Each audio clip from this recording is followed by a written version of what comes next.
కోవూరులో MLC Kalyan చక్రవర్తి మాట్లాడుతూ MLA Nallapareddy Prasanna Kumar Reddy నిరంతరం ప్రజల్లో ఉండేవాడని, ప్రజా సమస్యలు పరిష్కారంలో కానీ, నియోజకవర్గానికి నిధులు తేవడంలో కానీ ముందు ఉంటాడని, అలాంటి వ్యక్తిని మళ్లీ గెలిపించుకోవాలని అన్నారు.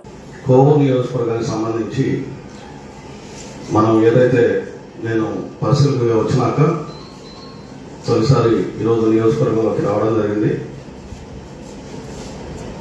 ఈరోజు ఈ కోవూరు నియోజకవర్గానికి వచ్చే ముందు కొన్ని విషయాలు నాకు ఒకసారి రివైండ్ ఏంటంటే 1993లో అంటే ఇంచుమించు 30 సంవత్సరాలు ముందు ప్రసన్న అన్న కోసం మా నాన్నగారు వచ్చి ఆ బై ఎలక్షన్లో పనిచేయడం జరిగింది.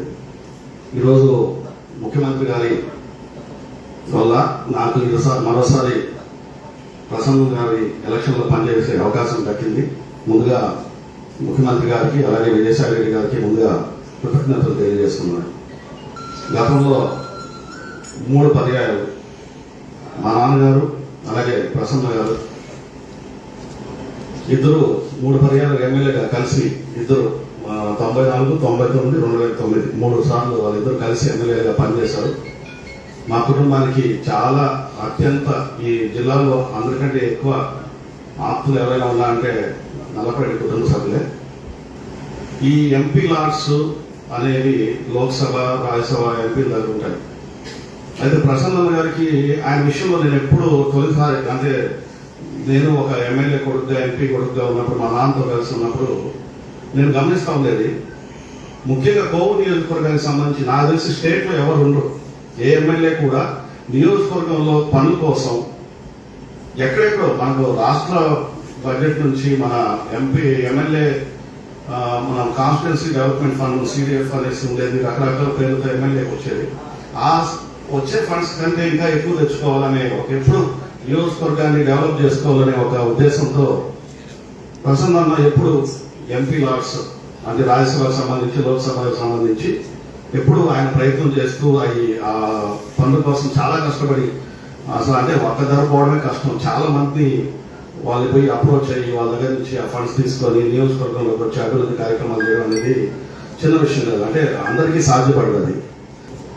సో అప్పుడు తెలుసుకున్నాను ఇంత గొప్ప నాయకుడు అనమాట. అంటే ఎప్పుడు నియోజకవర్గానికి సంబంధించి నియోజకవర్గం గురించి ఆలోచించే నాయకులు చాలా కష్టం, చాలా అరుదుగా ఉన్నారు. గతంలో నేను వైఎస్ఆర్సీపీ పార్టీకి సంబంధించి జిల్లా ప్లేనరీ పరిశీలకుడిగా ఉన్నప్పుడు నేను కోవూరుకు రావడం జరిగింది. ఆ సమావేశంలో కానీ చెప్పడం జరిగింది, నల్లపరెడ్డి కుటుంబం అంటే కోవూరు అంటే నల్లపరెడ్డి కుటుంబం. ప్రసన్న నన్ను ఎంత ఓన్ చేసుకుందో అంటే ప్రతి ఇంట్లో ఒక అన్నగా, తమ్ముడుగా, ఒక బాబాయ్గా, ఒక పెదనాన్నగా, ఒక కొడుకుగా అన్ని రకాలు నాకు తెలిసి ఆల్మోస్ట్ 2 జనరేషన్ చూసేస్తారు ప్రసన్న ఎమ్మెల్యేగా. అంటే కోవూరు అంటే నాకు తెలిసి స్టేట్లో ఎక్కడైనా సరే కోవూరు అంటే ఇంకొక పేరు వచ్చి ప్రసన్న అన్న. అందుకే ఇందాక చెప్పుకొచ్చాము మన కోవూరు మన ప్రసన్న అన్న. ఎంతమంది ఇప్పుడు అన్న చెప్పినట్టు అభ్యర్థులు మన ప్రత్యర్థుల గురించి నేనైతే పెద్దగా మాట్లాడదలుచుకోలేదు. ఎందుకంటే ఈ ఎలక్షన్ అయిపోయే లోపల అంటే ప్రత్యర్థులకి నియోజకవర్గం తెలిసే లోపల ఎలక్షన్ అయిపోతుంది. విజయసాయి రెడ్డి గారి గురించి చెప్పాల్సిన అవసరం లేదు. ఎందుకంటే ఈ మధ్య రాజ్యసభలో ఒక అద్భుతమైన స్పీచ్ ఇచ్చారు. కాంగ్రెస్ పార్టీని దుమ్ము దులుపుతూ, కాంగ్రెస్ పార్టీ లేదంటే బీజేపీ పార్టీని దుమ్ము దులుపుతూ రాజ్యసభలో ఆయన స్పీచ్ ఎవరైనా వింటే ఇంత గొప్ప నాయకుడు ప్రత్యక్ష రాజకీయాల్లోకి వస్తే ఎట్లుంటారనే దానికి ఈరోజు మన ప్రీతం ముఖ్యమంత్రి వర్యులు వైఎస్ జగన్మోహన్ రెడ్డి గారు ఈరోజు మనకు నెల్లూరుకి పంపించడం జరిగింది విజయసాయి రెడ్డి గారిని. విజయసాయి రెడ్డి గారు ఎంపీగా, ప్రసన్న ఎమ్మెల్యేగా ఉంటే ఇంకా నియోజకవర్గం నాకు తెలిసి ఒక కొత్త ఫేస్ నుంచి పడిపోతుంది. చాలా గొప్ప అభివృద్ధి జరగబోతుంది. కోవూరు నియోజకవర్గం నుంచి ఎమ్మెల్యేగా చేసి మంత్రిగా చేసుకోవాల్సిన అవసరం చాలా ఉంది.